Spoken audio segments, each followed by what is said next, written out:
kama omulungi yeebazibwe baniriza nnyo mu kawungezi k'olwaleero nzikiriza nti muli bulungi era ekisa kya Katonda kibawaniridde nga muli balamu. N'olwaleero tuli ku Bible moment at the prayer watch. We do our simple Bible study every evening, Saturday and Sunday. Buli kawungezi Saturday ne Sunday tubeerako ne time eno bwe tuyitira mu Bayibuli yaffe. Twagamba we want to know Christ. Twagala tutegeere Kristo kwe kusalawo sooke tukyalire ekitabo ky'Abebbulaniya, the book of Hebrews. Again tulyoke tubeere nga tujja genda maaso bwe tunaakimalako ate tulyoke tunuulire ebitabo ebirala. Mukama abampeera ennyo nnyini ddala omukisa, nsanyusa okubalaba. Apostle Amos, thank you for being here. Hajara, you are welcome. May God richly bless you. Mwebale kujja mu Bible class. Mukama abampeera ennyo nnyini ddala omukisa. Diane, you are welcome. Twebaza nnyo Mukama because we are proceeding. We are going on.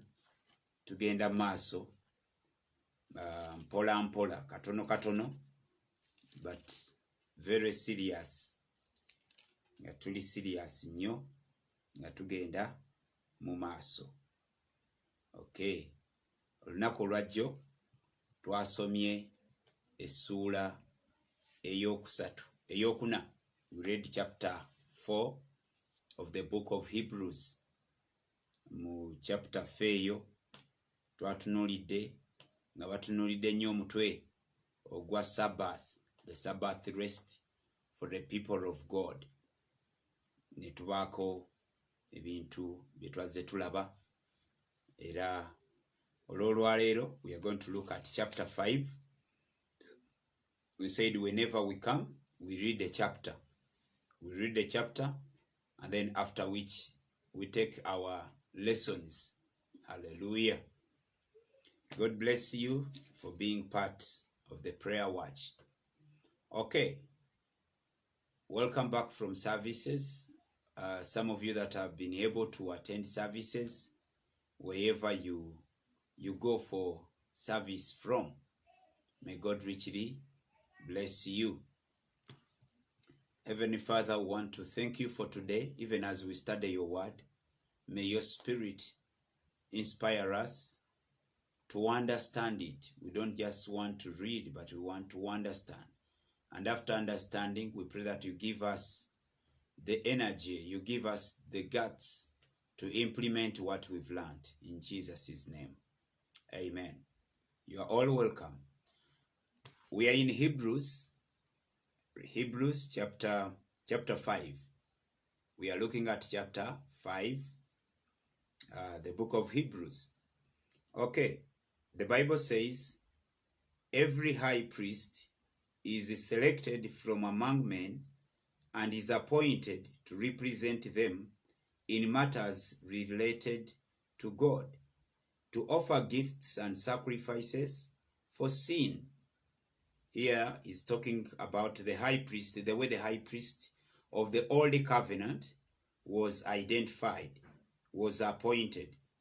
Okay, then he tells us in verse 2, he is able to deal gently with those who are ignorant and are going astray, since he himself is subject to weakness.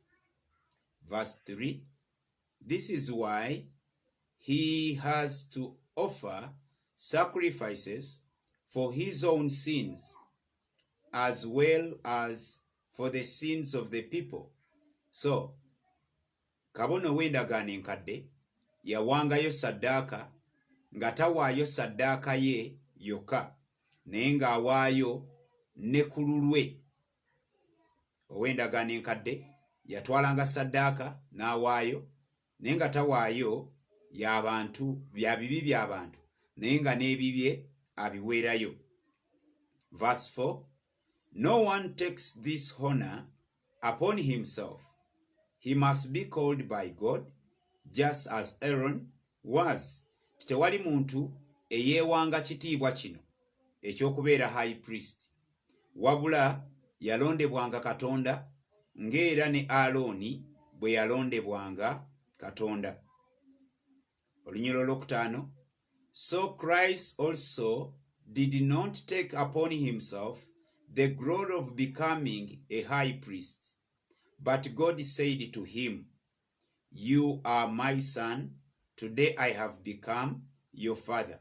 Nti ne Kristo yennyini teyatwala kitiibwa kino ekyokubeera kabona omukulu ng'akyeteekako bweteesi, naye kitaawe mwennyini ye yakyogera ng'agamba nti kati oli mutabani wange, olwaleero nfuuse, olwaleero today I have become your father, nti olwaleero nfuuse kitaawo. Olunyiro lw'omukaaga lugamba, and he says in another place, you are a priest forever in the order of Melchizedek. Nti ate era tusanga ne mu kitundu kye ekyawandiikibwa ekirala nga Kristo ayogerwako nti onoobeeranga kabona ow'emirembe n'emirembe era mu ngeri eya Melchizedek. Oyo boogera ku Kristo. Mu lunyiriri olw'omusanvu Bayibuli etugamba, during the days of Jesus' life on earth, he offered up prayers and petitions with loud cries and tears to the one who could save him from death, and he was heard because of his reverent submission. Bwe nnaku Yesu ze yabeereramu mu mubiri, yawangayo essaala ze n'okwegayirira kwe wakati mu kukaaba okukuba ebikowe n'okukaaba eri oyo eyayinza okumulokola okuva mu kufa, era n'awulirwa olw'okugonda kwe. Verses 8, although he was a son, he learned obedience from what he suffered. Newankubadde yali mutabani, naye yayiga okugonda okuva mu ebyo bye yabonaabona. Olunyiro lw'omwenda, and once made perfect, he became the source of eternal salvation for all who obey him, and was designated by God to be high priest in the order of Melchizedek.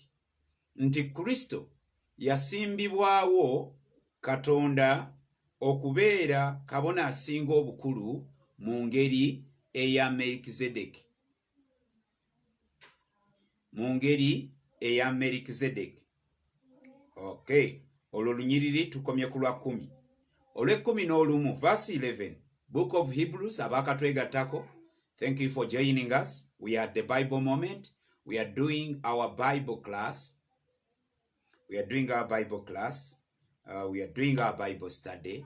It is a simple, elementary Bible study, just to enable us inscribe a culture in our lives of reading our Bibles, of not only reading, but also studying.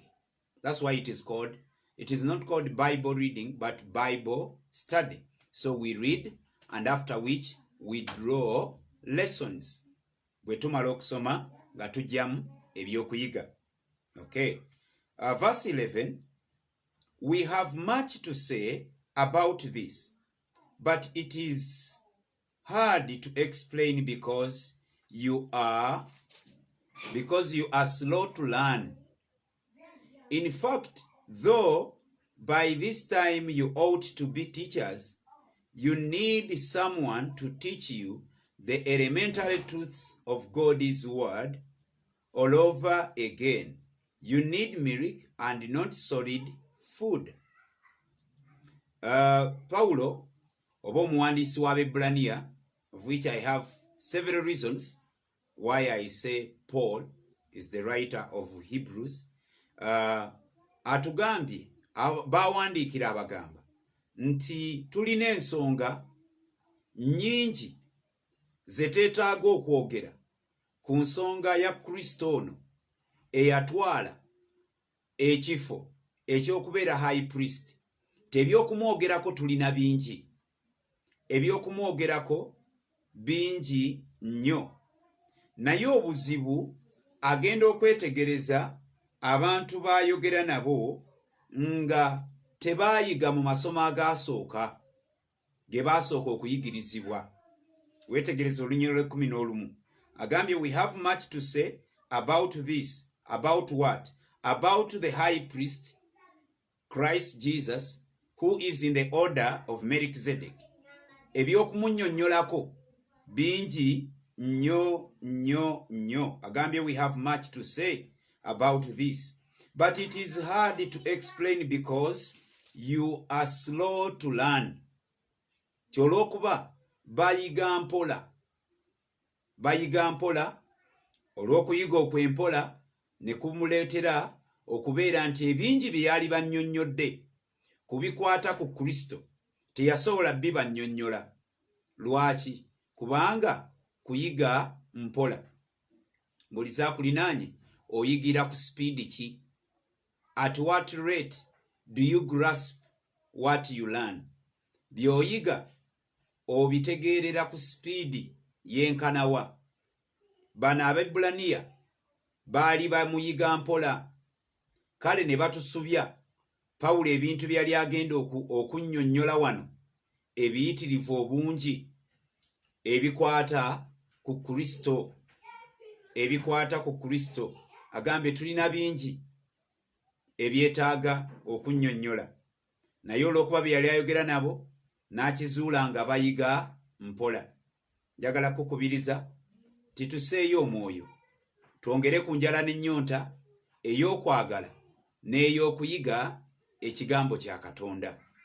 Kitegeeza nti ebiseera ebimu tulina n'ebintu bye tusobola okusubwa Katonda bye yali badde atubuulira, bye yali badde ayogera naffe, naye bw'alaba nga tossaayo mwoyo, bw'alaba nga notibuuku yo gye wagiwandiikamu gye wagireka bwe bumu ku bunotibuuku obukuŋŋaanyizibwa ku kawunta y'ekkanisa, anti ng'abakebezi balondalonda ebyasigalidde, nga bwe waakasuula tobumanyi muwendo, nga tosuula notibuuku zokka naye nga ne Bayibuli ozisuuliramu, nga tojjukira gye wagisuula. So kikulu nnyo okubeera nti bwe tuba tubakuyiga tusseeyo omwoyo, tubeeko bye tuyiga, ate Katonda alyoka atubikkulire ebirala. Lwaki tukyalinga bwe tuli? Tutegeera nga bwe tutegeera, kubanga enjala n'ennyonta ey'okuyiga ekyali wansi. Okay. Olw'e12 agambye, in fact, though by this time you ought to be teachers, you need someone to teach you the elementary truths of God's word all over again. You need milk, not solid food. Nti ekiseera Pawulo we yabawandiikira ebbaluwa eno yali abasuubira okuba nti kati baali badde ku ddaala nga be basomesa abalala, nga be bannyonnyola abalala nti abange tuli mu ndagaano mpya, ti abange tetukyawaayo saddaaka ng'eri gye twawangayo mu ndagaano enkadde. Tebikyatwalibwa bwe bityo. Twafuna Kristo, omwana gw'endiga wa Katonda, ajjawo ebibi by'ensi, kaamaze okufa, endiga tezikyaddamu kufa lwa kuggyawo bibi by'abantu. That could be as simple as that. Naye abantu baamala okubeera nga bakkiriza Yesu, ate ne beetaba mu mikolo egy'okwongera okuwaayo zisaddaaka, ne beetaba mu mikolo egy'okugenda mu mbaga endagire, ne beetaba mu mikolo egy'ekkola eby'omuzizo byonna nga bwe byajjanga bikolebwa mu ndagaano enkadde. Ne batamanya nti ebyo byalinga bisonga ku Kristo. Byasonganga ku Kristo. Kristo kaamala alabika, then amakulu g'abiri byonna gaba gakomye. So kwe kubagamba nti nkizudde mwetaaga matanate. Kikyayita amata? Ye mmere eŋŋonvu mukyetaaga byakubazaamu maanyi, Mukama agenda kikola. Haleluya. Gamba haleluya. Kyukira abantu 5 bawe high 5. Situla akatebe ako mu bbanga okawuube nga weetooloola. Gyokoma okwetooloola ekyamagero kyo gye kigenda okoma nga kyetooloola nga kijja kikutomera. Haleluya. So bwe tuba tukyali mu katemba afaanana bw'atyo, tuba tukyetaaga mata. Tuba tetunatuuka ku ddaala lyetaaga mmere engumu. Bwe tuba tukyali mu katemba, owa gundi yagambye bw'ati, gundi yavumye gundi, gundi yagize bw'ati, kino kyani, ebyo tuba tukyali bato nga twetaaga mata, nga tukyetaaga tugamba Mukama wuuyo ajja. Haleluya. Mukama wuuyo akireeta ekyamagero kyo, akireeta. Onooba wakafuluma bw'oti mujja kutomeregana nakyo. So atugambye emmere ey'abakulu tuba tetunnatuuka kugiweebwa. Olunyiriri 13 agambye, anyone who lives on milk, being still an infant, is not acquainted with the teaching about righteousness. Mbw'oyo akyanywesebwa amata aba akyali muwere mu mwoyo, era aba tannafuna kuyigirizibwa okw'obutuukirivu. Bw'obeera omuwere, eby'obutuukirivu oba tobitegeera. Bw'obeera omuwere, kino kimu ky'oba omanyi, Yesu asonyiwa ebibi. Nga tomanyi nti ate senga omala n'onyiikirira mu ebyo ebibi biyinza okukulemesa okuyingira eggulu. Ng'ate Yesu yali yakufiirira n'okulokola n'akulokola. Olunyiriri 14 agambye, but solid food is for the mature, who by constant use have trained themselves to distinguish good from evil. Mbu naye emmere engumu, emmere engumu yeeriwa? Kye kigambo kya Katonda ekibuulirwa nga kikulaga Katonda kyakwagaza, nga kikulaga Katonda by'ayagala okole, nga kikulaga okwagala kwa Katonda, nga kikulaga paati yo gy'olina okuzannya mu nsonga ez'obwakabaka bwa Katonda. Eri mu mata bakulaga Katonda by'agenda kukolera.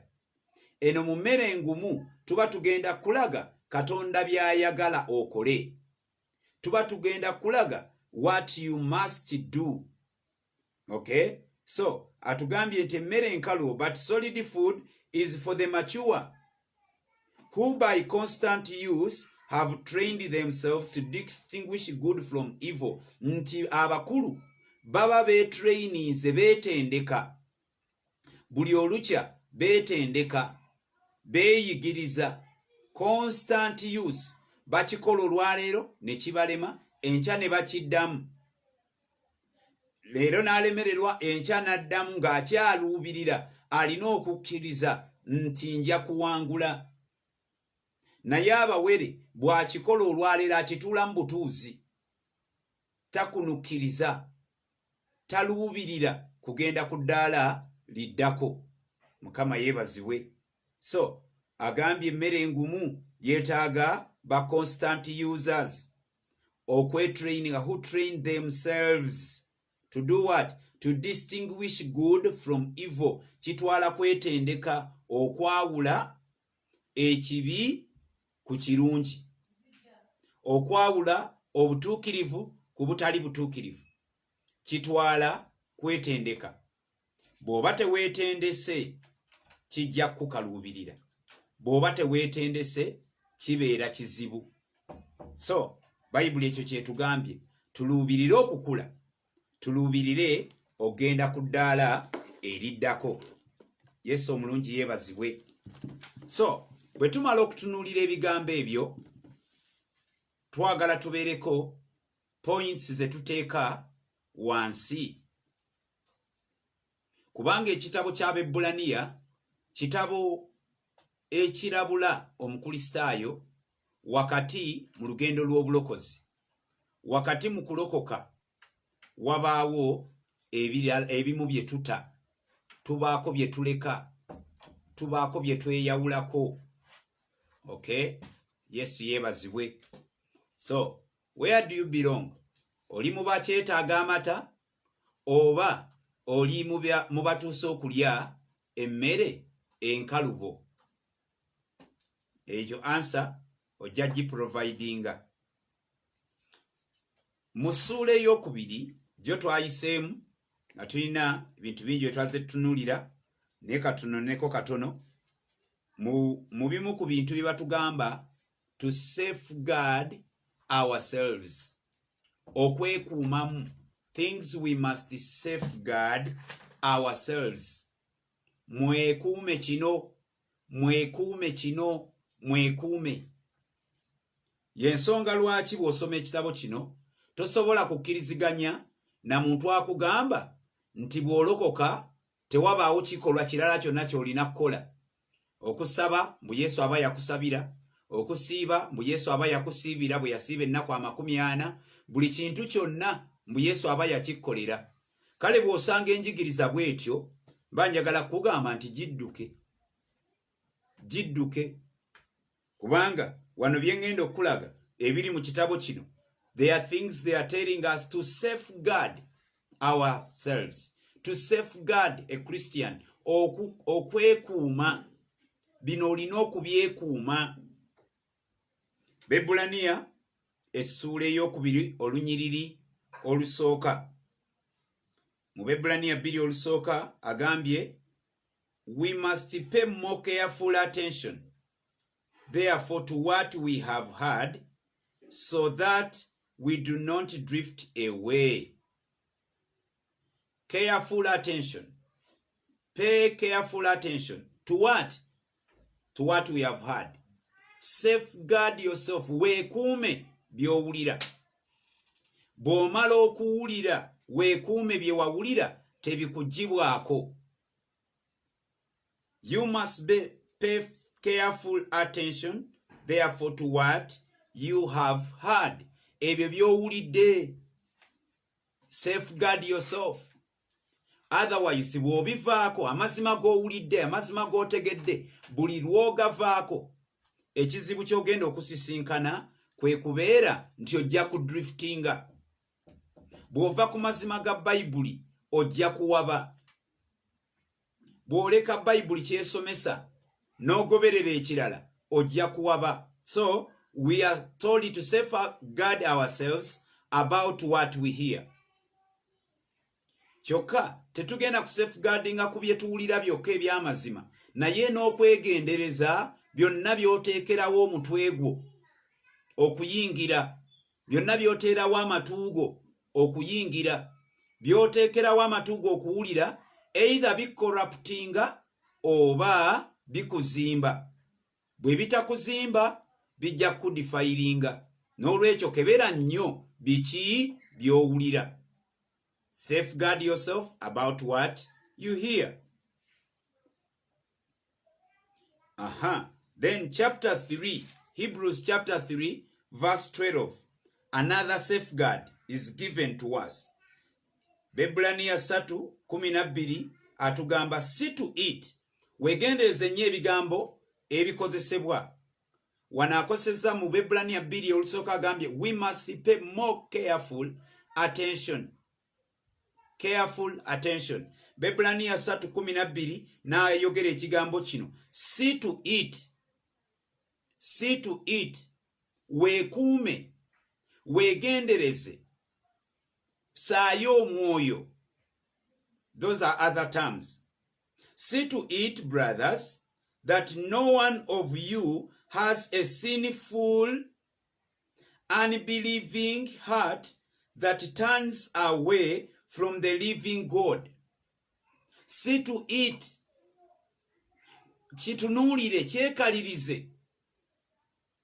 To see that none of you has a sinful, unbelieving heart that turns away from the living God. Omutima ogwo oguva ku Katonda guleme okubeera mu masekkati gaffe. Take heed. Weekuume. See to it that you are not found with unbelieving heart. Lwaki? Kubanga weofuna omutima ogutakkiriza ekivaamu ogenda kuva ku Katonda. okivaamu ogenda kugwa. Number 3, I'm giving you things that they are telling us to safeguard ourselves from. Bebrania 3:13 agambye nti, but encourage one another daily as long as it is called today, so that no one of you may be hardened by sin's deceitfulness. Nti abange, encourage one another. Bino batugamba bikola. Encourage one another as long as it is a day called today, so that none of you may be hardened by sin's deceitfulness. Omuleme okukakanyazibwa olw'eo obulimba bw'ekibi. Ekibi kirimba abooluganda. Ekibi kirimba, kisendasenda. Bw'oba ogenda kikola tomanya nti kibi. Osobola n'okumanya nti kibi, naye amaanyi ageziyiza ne gakulema. So kyavudde agamba nti mwekuume ekibi kireme okukakanyaza emitima gyammwe. KJV kyava akozesa ekigambo exhort one another. Exhorting, encouraging. Make sure you encourage someone. Okuva mu kibi, okuwangula ekibi, okwawukana n'ekibi. Encourage someone. Yensonga lwaki tubuulira enjiri in line with evangelism. Yensonga lwaki ne mu kanisa mwennyini tukyabuulira. Lwaki? Kubanga ekibi kitulugunya nnyo abali mu kanisa oba n'okusinga abali ebweru, kubanga abali ebweru bo tebamanyi na kumanya nti bakola nti kibi. Naye omulokole oba omanyi tikyokola kibi. Okay, that is number 4, what we are told to safeguard ourselves of. Number 4, Bebrania nya emu, Hebrews chapter 4 verse 1.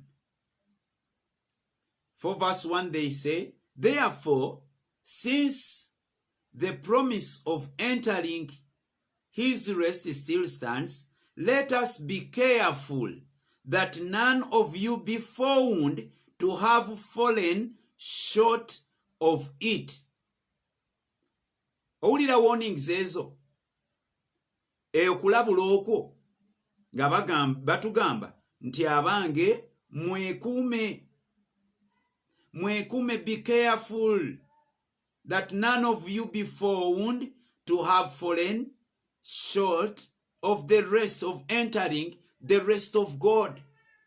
Mufube okulaba nga tewaba n'omu ku mmwe alemererwa okuyingira mu kiwummulo kya Katonda.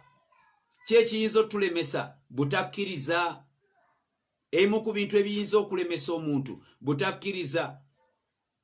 Ekintu ekyekisobola okulemesa omuntu, hardness of heart, kyekikakanyaza omutima, kibi. Number 5, Hebrews chapter 4 verse 11. Bebrania nya 11, another safeguard, another warning. He says, let us therefore make every effort to enter that rest, so that no one will fall by following their example of disobedience. Let us therefore. I see a lot of responsibility for every Christian. There is a responsibility. Waliwo obuvunaanyizibwa. Waliwo paati ey'okukola. Let us therefore make every effort to enter that rest. Make every effort. Mukufuba kwonna. Make every effort. That is Hebrews chapter 4 verses 11. Make every effort to enter that rest, so that no one will fall by following they are example of disobedience. You need to labor. Actually, King James will use the word labor. Laboring, working towards it to see that we enter that rest. Tusobole okuyingira mu kiwummulo.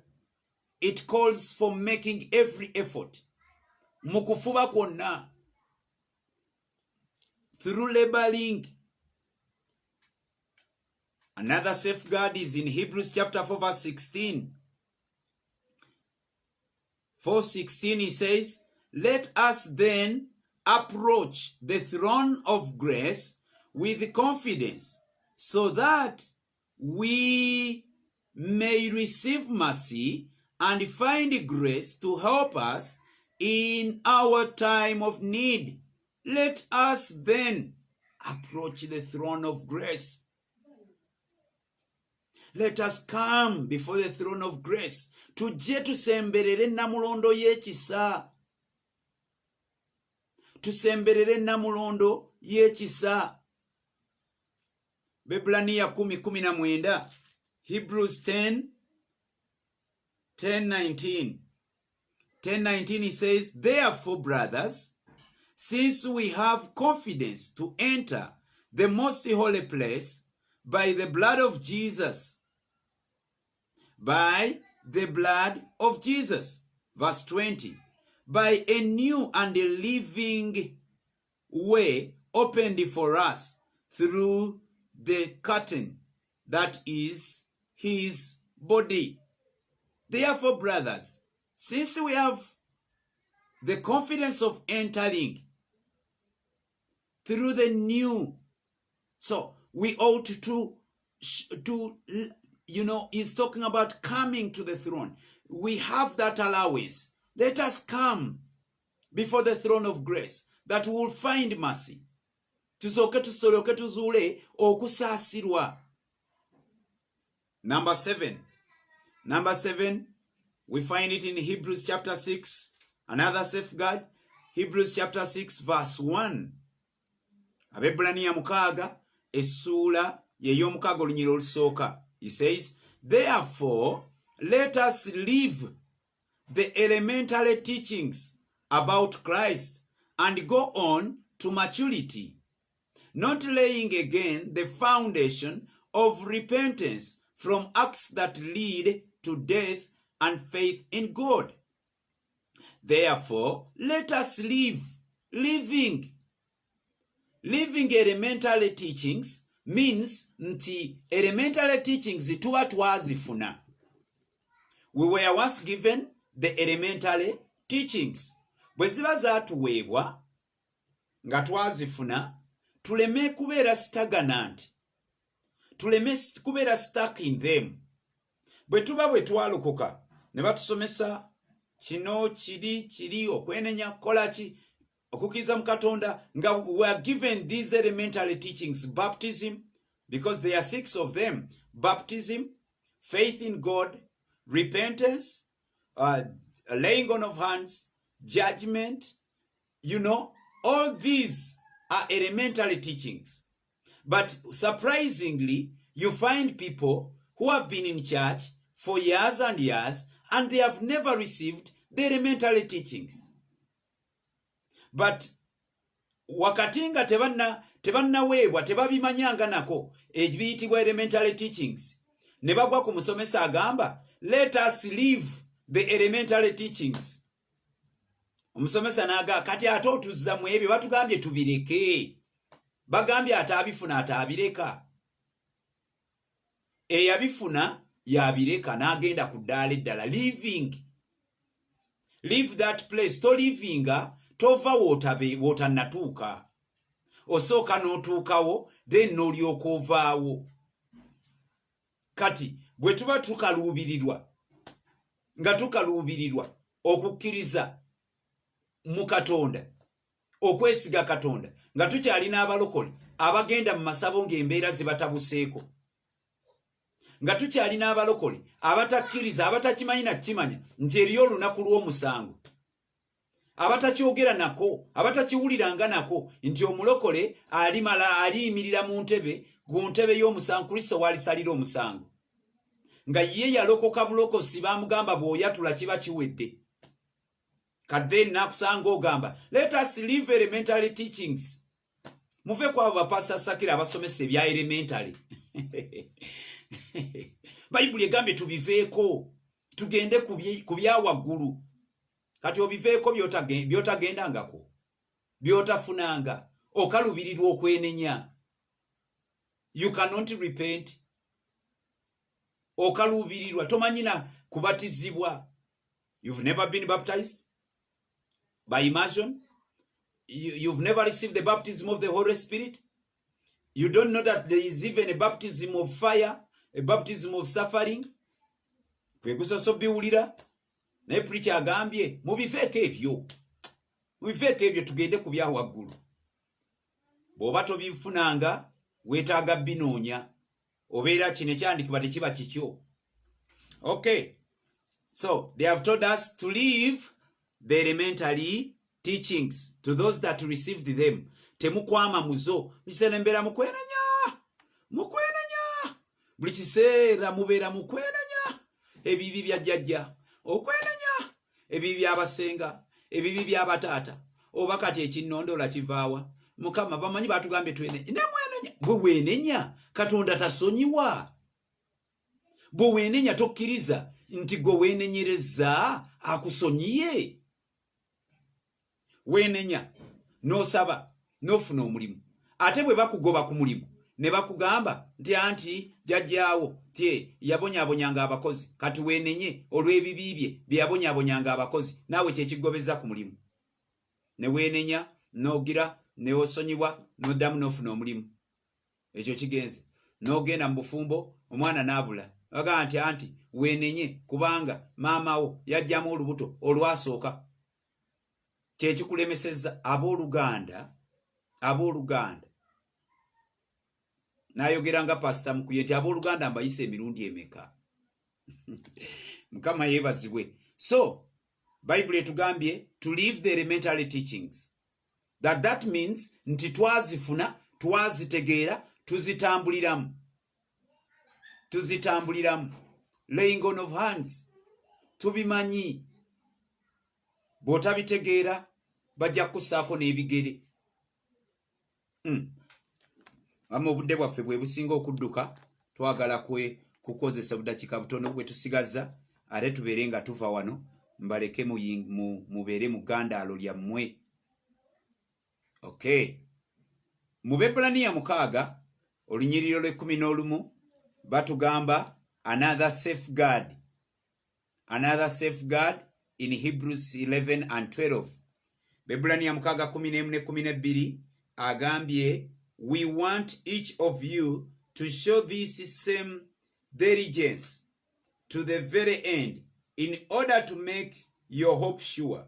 We do not want you to become lazy, but to imitate those who, through faith and patience, inherit what has been promised. We ought to avoid laziness. Taking the example, we imitate. We take the example. Tulina betulabirako, betuyigirako. Okay. Then, Bebulaniya 10:22, we find another safeguard. Bebulaniya 10:22, we must safeguard ourselves of this. 10:22. Mu 10:22 atugambye nti let us draw near to God with a sincere heart in full assurance of faith, having our hearts sprinkled to cleanse us from a guilt conscience and having our bodies washed with pure water. Let us draw near to God. Tusemberere Katonda n'omutima ogw'amazima nga tulina obukakafu buno obw'okukkiriza ng'emitima gyaffe gimansiddwako era nga girongooseddwa okuva mu conscience guilt mu conscience eyo ey'ekibi oba ey'ekyonoono, having our bodies washed with pure water, nti twalongoosebwa tukkirize nti bwe twalokoka Yesu yatunaaza n'omusaayi gwe, ebibi n'abisonyiwa. Mulimu abantu nga Yesu yatusonyiwa naye nga ye takkirizanga nti baamusonyiwa.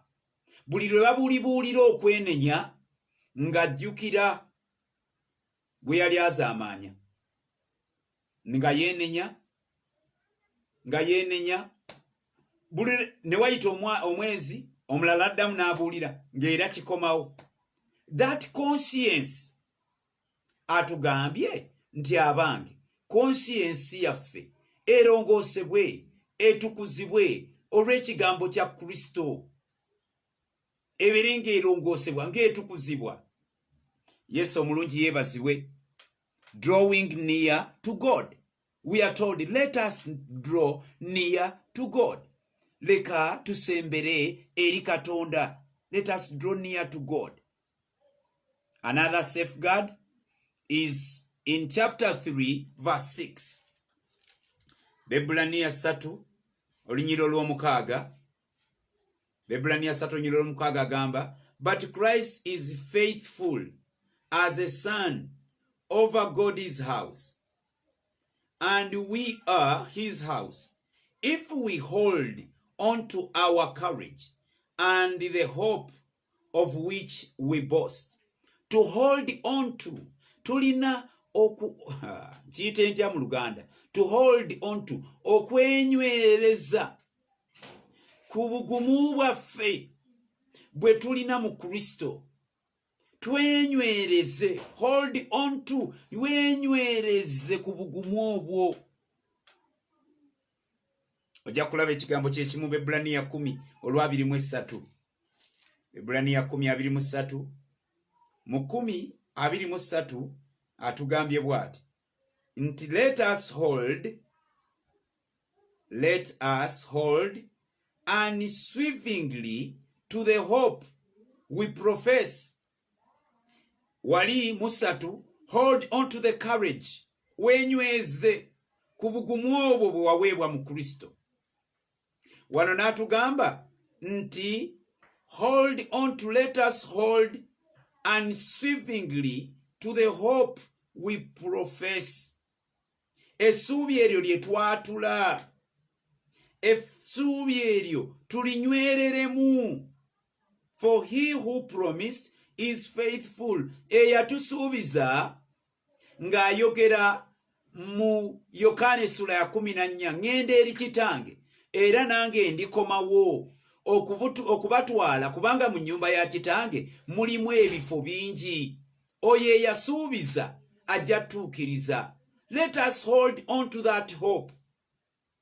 Nti waliwo ekifo kyo mu ggulu, waliwo ekifo kyange mu ggulu, waliwo ekifo Yesu kyateekateeka. Oyo eyasuubiza mwesigwa. Agambye siribaleka. Agambye nti oli mu mukono mu kibatu kya mukono gwe, nti abo kitange be wampa saabuzaako n'omu. Hold on to that hope. Wenyweze, weekwate ku ssuubi eryo. Teweekwata ku byakulemererwa. Weekwate ku ssuubi eryo. Wabaddewo ebikusoomooza, naye otuuse ne kudaaliga simanyi nti oba nze nsobola n'okuyingira eggulu. Kati gwe bw'oba tokkiriza nti osobola okuyingira, oyagala ani abaakukkiririza nti onooyingira? Mukama yeebazibwe. Okay, another warning, another safeguard is in Hebrews chapter 12 verse 1. Bebulaniya 12 olunyiro olusooka atugamba, therefore, since we are surrounded by such a great crowd of witnesses, let us throw off everything that hinders and the sin that easily entangles, and let us run with perseverance the race marked out for us. Buli wosanga statement eyo, let us. Abange muleke tukole bwe tuti. 1, let us throw off. To throw off. To lay down. Lay down, put down. To take wansi. Throw off everything that hinders. Buli kyonna ekikuziyiza kyeggyeko. Weggyeko the sin that easily entangles. Buli sekinoomukufu alinayo ekibi ekyanguwa okwegatta naye. Tweyawule tweggyeko. Let us put away that sin that easily entangles with you. Kibi kyekyo ekyanguwa okwegatta naawe. Tulimba Ebbulaniya 12 olunyiri olusooka. Let us throw off everything that hinders. Buli ekiziyiza. Let us throw off everything that easily entangles. And let us run with perseverance. Tudduke. Abange obulokole bulimu okudduka. It is a race. Muyimbi omu yayimba. There is a race. You must run. And they are victories. They are victories to win. We are in the race. So, Bible egambye, lay off. And then verses 2 is another warning, which they tell us that we ought to looking, okutunula, okuteeka essiira. Ebbulaniya 12:2 agambye, let us fix our eyes on Jesus, the author and the perfecter of our faith. Let us fix our eyes. Let us look. Tusimba amaaso gaffe nga tetugatunuuliza muntu yenna, naye wabula tugatunuulize Kristo. He is the perfecter. He is the author of our faith. Abalala bonna nga bagudde, togwa lw'abasajja ba Katonda abagudde, togwa lw'abakazi ba Katonda abagudde, togwa lwa muntu yenna agwa. Yimiriranga ng'amaaso ogatunuuliza Kristo. Olaba ne Apostle Paul atugamba, mungoberere nga bwe ngoberera Kristo. Follow unto me the same way I follow Christ. So, we ought to fix our eyes. We ought to look. Tulina okutunula. Buli olukya. Pawulo anawatuka n'abagamba nti bwe najja gye muli saanoonya kigambo, kumanya kigambo kirala kyonna okuggyako ebya Kristo.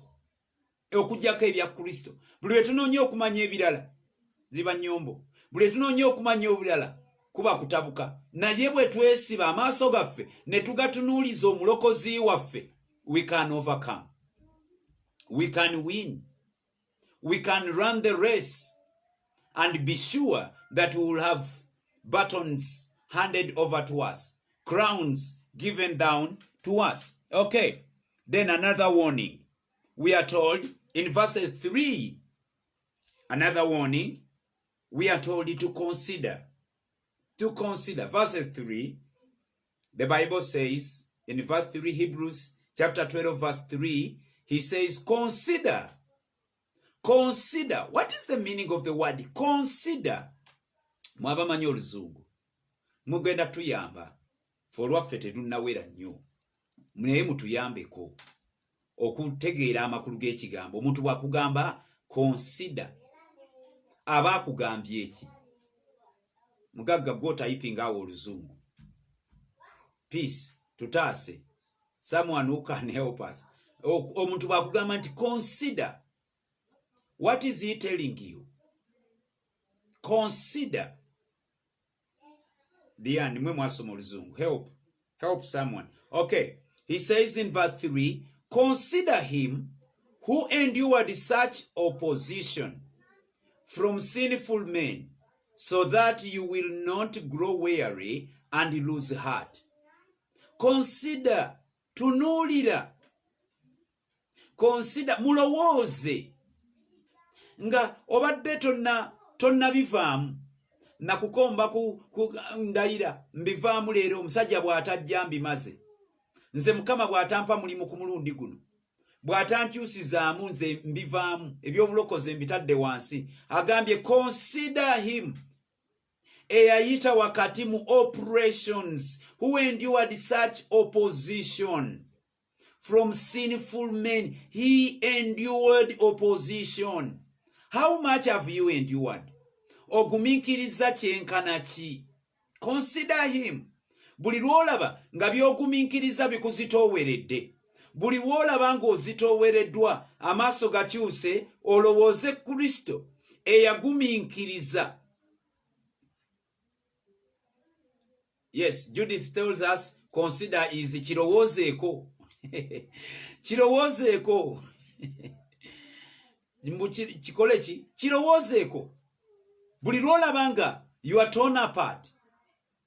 Lowooza nga tonnasarendalinga kusuulawo kanisa eyo, nga tonnasarendalinga kusuulawo mulimu ogwo, nga tonnasarendalinga kugamba nze mbimaze.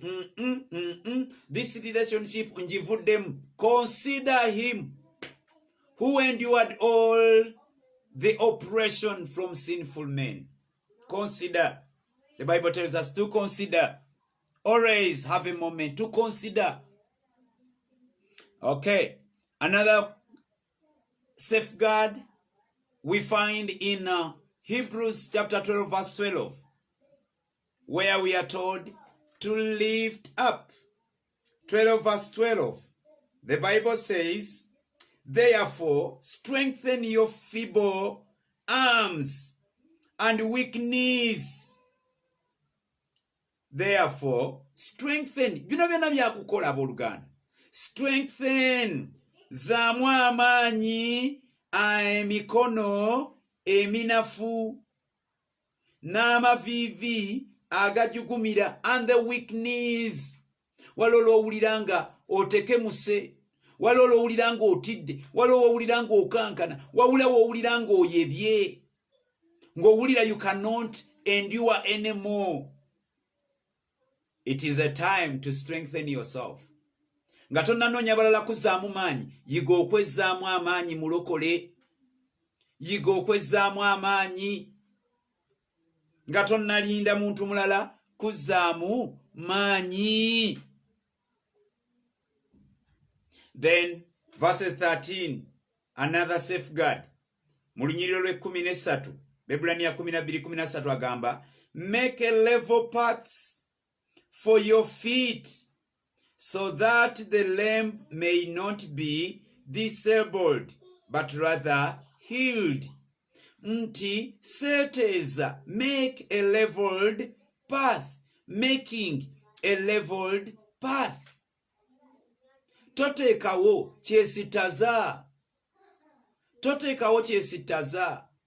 Wabula wabeerewo omuseetwe. Wabula aba atugamba nti bwe tuba tuyimiridde nga tukola bye tukola, tuleme kubeera ekyesittaza abalala. Tuleme kubeera ekyesittaza abalala, so that the lame may not be disabled, but rather be healed. Kubanga waliwo abawenyera.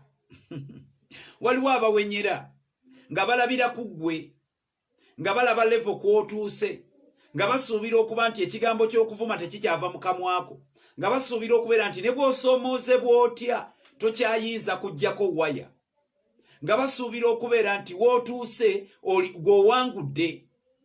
Kati mbu n'omala obeera nti ate naawe olabise nga bikumenye, bikwesittaza, n'olwekyo obisuddewo, otaamuuse, waya zikubye, bikoze bitya. Bano abalala badde bawenyera bagenda kutuka bukutusi. Amagulu gagenda kutemekako butemesi. Kitegeeza mbanji okugwa kw'omulokole kulina abantu abalala bangi kwe kusuula. Kyokka ate okugwa kw'omusumba ate era nako kulina abalala bangi kwe kusuula. Abali wansi abawenyera abajjako ku mugongo nga balembalemba. So that's why he says make it leveled. Make it leveled. Making. So you ought to make. Mukama yebaziwe. Then verses 14, Hebrews 12 verse 14, they tell us to follow. Verses 14, make every effort to live in peace with all men and to be holy. Without holiness, no one will see the Lord. Make every effort. Bannaye, omuntu wakugamba make every effort, abata kulekeddeewo chance. Abata kozatya, abata kulekeddeewo chance. Make every effort to live in peace with all men. Naye mukimanyi nti ekyo ekintu kizibu. To live at peace with all men. Agambye make every effort. Waliwo olumu lw'olwana to be at peace with the people. And they nabo ne balwana to make sure you will not be at peace with them. Woo. But the Bible still says, make every effort. Kola okufuba kwonna. Olabe ng'onobeera mu mirembe na buli muntu. Standard ya Bible ng'eri waggulu. Do you see how we are lacking? Olaba nti tukyalinawo okukunukiriza. Oba olimu abo abawangula edda. Oba olimu abo abatuuse. Nze ndaba nga tulina ebbanja, nze nnina ebbanja.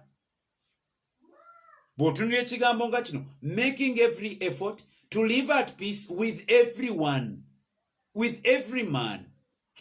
Let me read it again. Verses 14, Hebrews chapter 12 verse 14. Make every effort to live in peace with all men and to be holy. Without holiness, no one will see the Lord. How far have you gone in making every effort to live at peace with all men? Sina balokole bokka, with all men. Wanji, n'abantu bonna. Ate nga gwe bakugamba nti abeewammwe bakyawe. Kubanga bo basamira, kubanga bo bakola bwe bati bakyaloga biki. Omanyi buli bakuma ebyoto ebyo bikulumba. Omanyi buli bwe bakuŋŋaana ne bagenda mu bijjulo byabwe baba bali ebijjulo nga bawayo saddaaka eri emizimu. Kati ataaka eno gw'ogifuna. N'olwekyo wabakyawa, wabeeyawulako, wabeesonyiwa, wabavaako. Ne Bayibuli etugambye make every effort. Nga bakuzaalukuse, nga bakugobye, make every effort. At a certain effort, you may be praying for them. Tolina right ekyawa muntu yenna ng'omulokole. Tolina right egamba nti oyo namumala, nti oyo namwesonyiwa. So the standard is high. The standard is high. We ought to stretch. Tulina okunuukiriza okutuuka ku standard eyo. Mbuzaayo buntu bubiri male.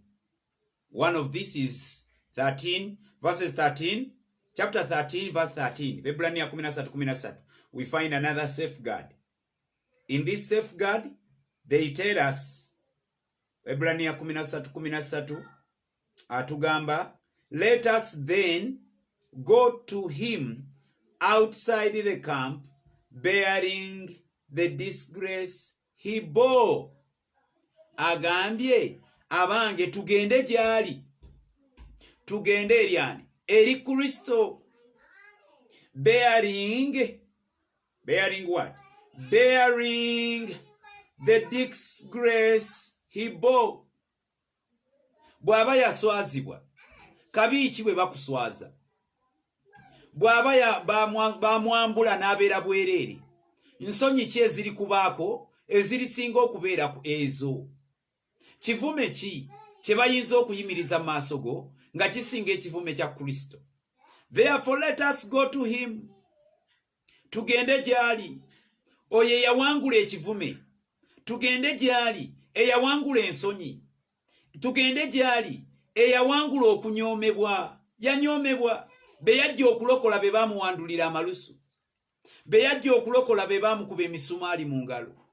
Be yajja okufiirira be baamuwanika ku muti. Be yajja okufiirira be baamusonseka mu ntaana. Be yajja okufiirira be baateeka abasirikale bakuma omulambo tebagubba. Be yajja okufiirira be bamunywesa omwenge ngali wakati ngali ali waggulu ku musaalaba. So kiki kye tuyinza okwogerako? Kristo standard ye eri waggulu gye tulina okunukkiriza buli olukya. Every one of us must never reach a level n'agamba kati nze natuuka, nze namala. Akasembayo verses chapter 13 verse 17, the last safeguard as we wind up. As we wind up, the last safeguard, we are winding up. Chapter 13 verse 17, he says, obey your leaders and submit to their authority. They keep watch over you as men who must give an account. Obey them so that their work will be a joy, not a burden, but that would be of no advantage to you. They tell us to obey. Obey. Mugonde. Obey. Obey them. Obey your leaders and submit to their authority. They keep over or watch over you. Kati ate abata watching. There are people. There are leaders who don't watch.